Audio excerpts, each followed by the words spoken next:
Começa agora mais um Semana 13, o podcast do PT. Aumente o volume e aproveite para compartilhar com amigos e amigas. No Semana 13 hoje falaremos sobre o futuro da saúde pública no Brasil e sobre a importância do Sistema Único de Saúde, o SUS. O SUS já aparecia na Constituição Federal de 88, que previa a saúde como direito de todos e dever do Estado. Mas foi em lei de 19 de setembro de 1990 que foram organizadas as ações e serviços do sistema em território nacional. Por isso, hoje é dia de comemorar, mas é também um momento importante de manifestar nossa defesa pelo SUS, uma das maiores conquistas da sociedade brasileira. Os governos do PT fortaleceram o SUS. Os investimentos em saúde, Iago, praticamente dobraram no Brasil. Pois é, Farmácia Popular, Brasil Sorridente, SAMU... Esses são apenas alguns exemplos das marcas deixadas pelos governos petistas na saúde pública do Brasil. O Programa Saúde da Família, por exemplo, aumentou em 90% a cobertura da população, levando assistência para mais de 109 milhões de brasileiros e brasileiras. Solta um trechinho de uma fala de Humberto Costa, que foi ministro da Saúde de Lula e hoje é líder do PT no Senado. Inclusive, desenhamos um novo sistema quando o SUS propõe a reestruturação da saúde no Brasil, tomando como referência e como sustentáculo a atenção básica. Foi criado, então, o Programa de Saúde da Família, hoje colocado como estratégia de saúde da família, não é mais um programa, é uma política, não é? E que conseguiu incluir milhões e milhões de brasileiros e brasileiras que anteriormente não tinham qualquer acesso à saúde, com ações de promoção, com ações de assistência à saúde diretamente, com ações de prevenção, enfim, um modelo que é respeitado em todo o mundo. Além disso, o Mais Médicos, que foi criado no governo de Dilma, virou realidade e beneficiou mais de 100 milhões de brasileiros e brasileiras, como bem lembrou o presidente Lula. Nós temos que colocar na sociedade brasileira a seguinte ideia. Você não vai conseguir fazer com que as camadas mais pobres da população tenham acesso a uma boa qualidade de saúde e a média ou alta complexidade sem dinheiro. Eu acho que o Padilha e a presidenta Dilma marcaram um gol com a questão do Mais Médico. Eu acho que ia abrir um debate muito importante nesse país, para as pessoas começarem a enxergar. Para falar um pouco mais sobre a saúde pública no Brasil, conversamos com o deputado federal Alexandre Padilha, ministro da Saúde de Dilma. Padilha, muito obrigada por participar do Semana 13. O tema do programa dessa semana é Saúde Pública e o SUS, que faz aniversário nessa quinta, 19 de setembro. Durante sua gestão como ministro da Saúde, houve um grande investimento em atenção básica, equipes da saúde da família, contratação de agentes comunitários, entre outras medidas. Atualmente a situação é outra. Como compreender esses retrocessos? A primeira parte da compreensão do que está acontecendo no Brasil tem a ver com o golpe que foi dado em 2016. Ele inaugura, já no governo Temer, uma coalizão política, judiciário, mídia, parlamentar, que busca reescrever a Constituição brasileira. Como a saúde é um dos pilares, junto com a Seguridade Social, da conquista da saúde como direito na Constituição de 88, essa coalizão busca reescrever a Constituição, rasgar a Constituição, e a saúde é um dos setores que mais sofre com isso. O marco mais importante dessa mudança na Constituição brasileira é exatamente uma emenda constitucional, por isso que é uma mudança na Constituição, que estabelece um teto máximo de investimentos públicos no país, e a saúde já está sendo afetada diretamente com isso. Quando a gente pega os dados de 2018, 2019 e agora a proposta orçamentária de Bolsonaro para 2020, isso significa 30 bilhões de reais a menos investido na saúde do nosso país. Isso afeta diretamente toda a rede, né? Menos medicamentos, menos SAMU, menos cirurgias, mais filas, menos médicos, mas afeta profundamente a atenção primária em saúde, exatamente porque ela é que tem mobiliza menor interesse privado ou de grupos que têm um grau de organização de pressão política importante, como os hospitais. Então, toda vez que você corta recursos na saúde, a atenção primária em saúde é aquela que mais sofre com isso, porque os hospitais, interesses privados de indústria farmacêutica, indústria de equipamentos, conseguem disputar o orçamento público através de emendas parlamentares, através de pressão sobre reajuste do valor do procedimento, e quem mais afetado nisso é exatamente a atenção primária em saúde. Então, o que está acontecendo com o Brasil tem diretamente a ver com, a partir do golpe de 2016, uma verdadeira coalizão nacional anti-SUS, que ocupa parte do parlamento, parte do judiciário, ocupou o Ministério da Saúde desde então, sustentado em parte pelo discurso da mídia, e que não tem compromisso da ideia da saúde como direito. Deputado, você começou uma série de visitas técnicas para apurar as denúncias do desmonte dos Mais Médicos.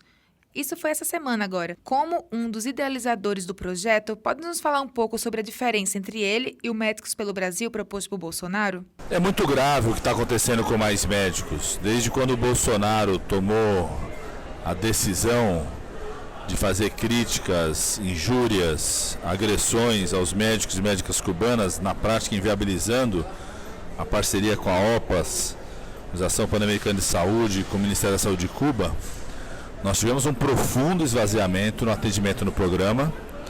Por mais que o governo faça um discurso sobre dados de planilha, não é o que nós assistimos na prática nessas visitas técnicas que estamos realizando por todo o país. As visitas técnicas têm mostrado um esvaziamento do atendimento, os médicos que estão lá não cumprem a carga horária, não têm o mesmo compromisso, uma saudade enorme por parte da população, dos profissionais de saúde, dos conselheiros, dos gestores, saudade enorme dos médicos cubanos, e uma profunda desassistência que já tem impactos imediatos na população brasileira, né? Redução do acompanhamento de hipertensos e diabéticos, que precisam de cuidado continuado, redução do número de consultas médicas no pré-natal, aumento de internações por aquilo que são doenças que podem ser cuidadas na própria atenção básica de saúde. Na medida que não tem um médico na atenção básica de saúde, a pessoa começa a piorar os problemas de saúde e acaba sendo internado dentro de hospital, né?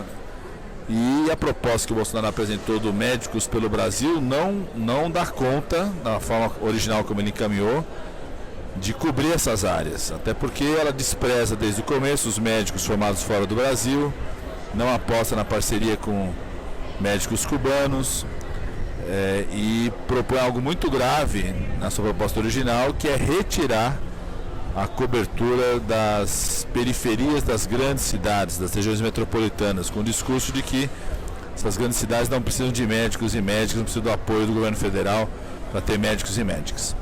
Com tantos retrocessos, qual a importância de realizar o debate sobre um sistema público, universal e gratuito de saúde? Essa importância é o debate sobre a vida, sobre a proteção à vida no nosso país. O Brasil construiu essa experiência ainda inacabada de garantir a saúde como direito, de ter um sistema público universal, gratuito, que assume a responsabilidade de cuidar de toda a população. Essa experiência ao longo desses 30 anos foi uma experiência de ampliação de atendimento, do Brasil se transformar no recordista de transplantes totalmente feitos pelo poder público, ter o maior programa nacional de vacinação, ter um dos maiores programas de atenção primária em saúde, e ao mesmo tempo uma experiência de muita dificuldade, muito sofrimento ainda, baixa qualidade no atendimento em várias situações, ou seja, de necessidade de fortalecimento, aprimoramento, mudança, reorganização desse sistema. Não existe a possibilidade de um país como o Brasil, que é um país de renda média, com um empobrecimento enorme da sua população, altos níveis de desemprego, e características sobre riscos de saúde, determinantes sociais de saúde, não existe a possibilidade de um país como o Brasil oferecer saúde para a sua população sem ter a saúde como direito a ser garantido pelo Estado e não a saúde a ser comprada como uma mercadoria. A gente tem o exemplo do que acontece com os planos de saúde. As pessoas gastam, às vezes por mês, o que se investe em saúde pública por ano num plano de saúde e não tem a garantia do atendimento pleno nesse plano de saúde, né? Imagina isso acontecer em todo o país, para toda a população. Hoje 75% da população brasileira depende exclusivamente do Sistema Único de Saúde. Não tem outra opção para garantir atendimento à saúde, a saúde como direito. Além disso, a saúde é um motor de desenvolvimento. Nós precisamos pensar a saúde como desenvolvimento. Não existe país que se torna rico sem ter um setor forte de indústria, de serviços, de produtos na área da saúde. A saúde gera quase 12 milhões de empregos no país, num universo de muita capilaridade. Então você tem cidades inteiras onde os profissionais de saúde são motor importante da economia, desde o agente comunitário de saúde até os médicos, enfermeiros. Cerca de 10% dos profissionais de nível superior são do campo da saúde. O Brasil, ao incorporar medicamentos, vacinas para o SUS, pode gerar emprego no Brasil, tecnologia no Brasil. Então a ideia da saúde, do Sistema Nacional Público, é fundamental para o desenvolvimento econômico também do nosso país. Obrigada, Padilha. E o Semana 13 dessa semana também conversou com Karina Calife, médica sanitarista e ativista do SUS. Karina, estamos vivendo um grande desmonte de importantes programas sociais no Brasil desde o golpe sofrido por Dilma Rousseff. Quais são os maiores riscos que a saúde pública sofre diante de tantos retrocessos? Bom, primeiro, boa tarde, né, Iago? Eu queria agradecer a oportunidade de estar com vocês fazendo esse tipo de reflexão, porque nós, de fato, viemos vivendo todo tipo de retrocesso do ponto de vista social e pensando no maior risco assim, da saúde pública em relação à saúde do Brasil, ao SUS. Eu acho que um dos primeiros é a questão da perda da perspectiva da saúde como um direito, né? Como um direito de todos e um dever do Estado. A saúde pública, o Sistema Único de Saúde, ele é conquistado a duras penas, assim, por muita luta popular, né? Que se articulou com profissionais de saúde, com secretários municipais, com movimentos sociais, que conquistam, que formam aí o movimento da reforma sanitária pelo final da década de 80 e conseguem fazer essa conquista de que o SUS, então, vire um capítulo constitucional, né, que diz exatamente isso, que a saúde é um direito de todos e um dever do Estado. Com isso, então, a gente conquista uma perspectiva de bem comum, ou seja, a saúde precisa ser acesso para todo mundo. A gente teve aí nesses últimos 30 anos, desde 88 para cá, que acho que é o nosso outro grande risco, uma ampliação de várias questões de saúde, assim, de qualidade de saúde da nossa população. Por exemplo, a diminuição da mortalidade infantil, a diminuição da morte materna, um aumento de acesso, né, da população a serviços básicos de saúde, atenção básica, atenção primária. Tivemos várias questões em relação à mortalidade precoce, diminuição de mortalidade precoce. Só para você ter uma ideia, quando o SUS passa a ser constitucional e começa, né, de 30 anos para cá a ser colocado em prática, a nossa expectativa de vida enquanto brasileiros era uma expectativa de 60 anos. Então, nós aumentamos aí, nos últimos 30 anos, a expectativa de vida em 6 anos. Isso não é pouca coisa, né? Isso é bastante coisa e eu acho que essa é uma questão importante. E só para dizer que isso não é falácia assim de quem está conversando, mas dizer que isso saiu no The Lancet. Eu não sei se todo mundo conhece, mas o The Lancet é um dos maiores periódicos, revistas científicas do mundo, né? E tem um artigo que saiu no The Lancet agora em julho de 2018, que faz essa análise, né, da transição da saúde e doença no Brasil nos últimos 30 anos. E eles percebem a melhoria dessas qualidades todas que eu te falei, aumento de expectativa de vida, diminuição de morte na infância, diminuição de morte materna, ampliação do acesso à atenção básica, diminuição de desigualdade regional, melhora de desnutrição, diminuição de diarreia, de doenças preveníveis com vacina. E a gente tem, exatamente do período do golpe para cá, né, final de 2014, 2016, um agravamento, com esse agravamento dos problemas sociais, uma mudança no que a gente vinha conquistando nesses últimos 30 anos. Ou seja, a gente começa a ter pela primeira vez em 30 anos a queda com aumento na mortalidade infantil, aumento na morte materna, com aumento da mortalidade prematura, que a gente chama que são pessoas de 30 a 69 anos, né? Então, articulado por tudo isso que vem acontecendo. Então, acho que esse é um dos maiores riscos, né? A gente perder essa perspectiva de conquista, de direito de todos, e esse retrocesso que a gente está vendo em relação à saúde da população, né? Isso significa saúde para todos, independente de quem usa o sistema público ou o sistema privado, porque até para quem usa o sistema privado isso será um problema. A gente tem um aumento de 3 milhões de pessoas nesses últimos anos como dependentes únicos e exclusivos do SUS, né? Então, a gente já tem 150 milhões de pessoas que dependem unicamente do SUS e a gente passa a ter, nesses últimos anos do golpe para cá, um crescimento de mais 3 milhões de brasileiros que passam assim, a depender exclusivamente do Sistema Único de Saúde, né?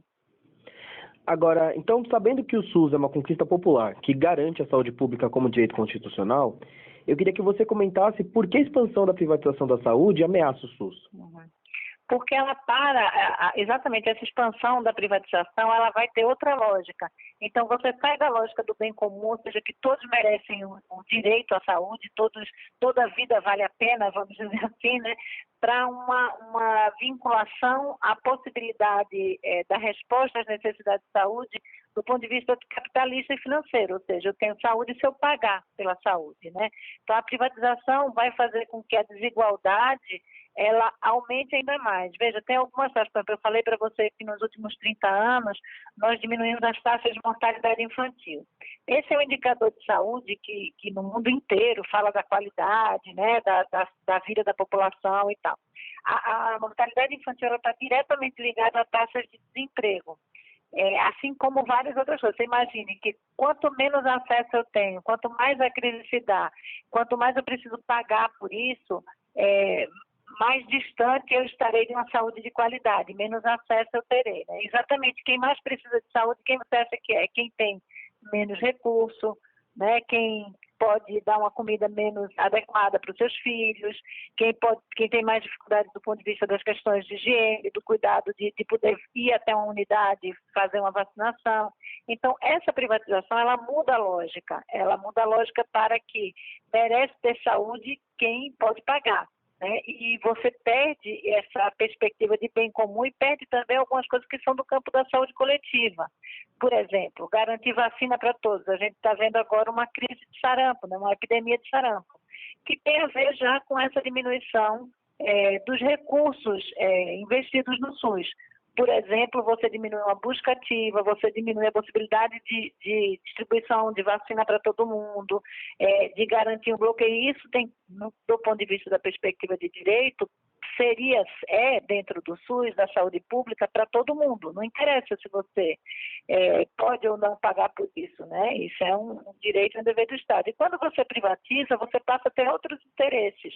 Os interesses das corporações, os interesses farmacêuticos, né, que não vão olhar só a evidência daquilo que é melhor para a população, mas aquilo que dá lucro, né, que garante lucro.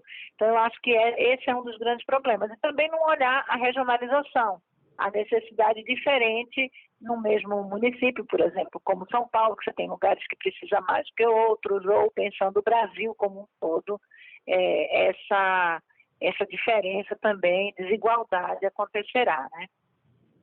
Tá ótimo. Agora, para a gente encerrar, quais os programas criados nesses últimos anos que contribuíram para a melhoria da saúde pública no Brasil?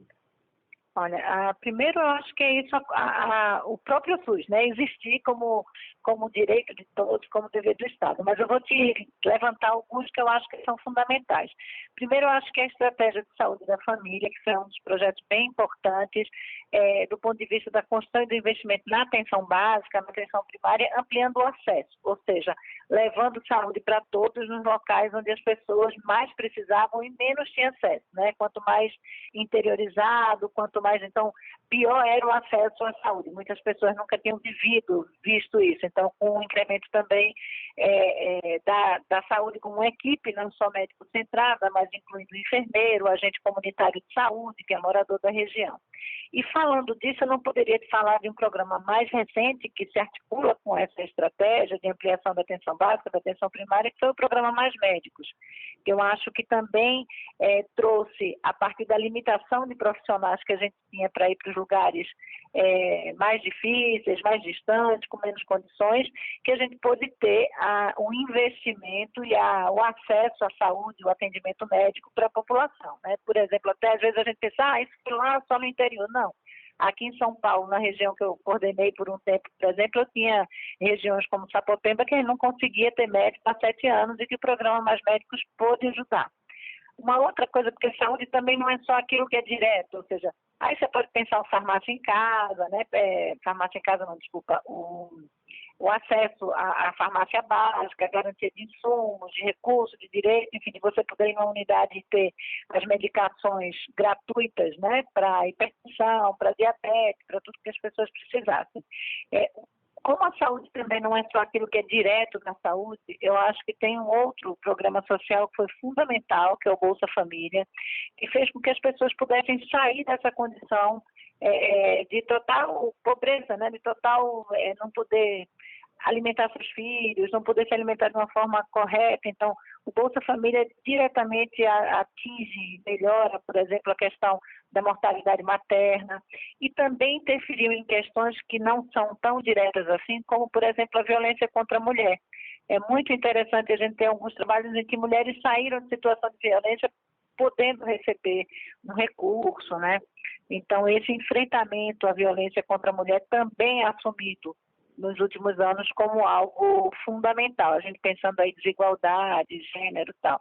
Entre outras coisas, né? O combate à questão do álcool e drogas, mas de uma forma mais, vamos dizer assim, acessível, mais inclusiva, menos persecutória, pensando na redução de danos. Então, acho que foram muitos projetos que tiveram muito investimento, tanto do ponto de vista financeiro, como do ponto de vista de articulação, de humanização desse atendimento, né, que vão fazer muita diferença.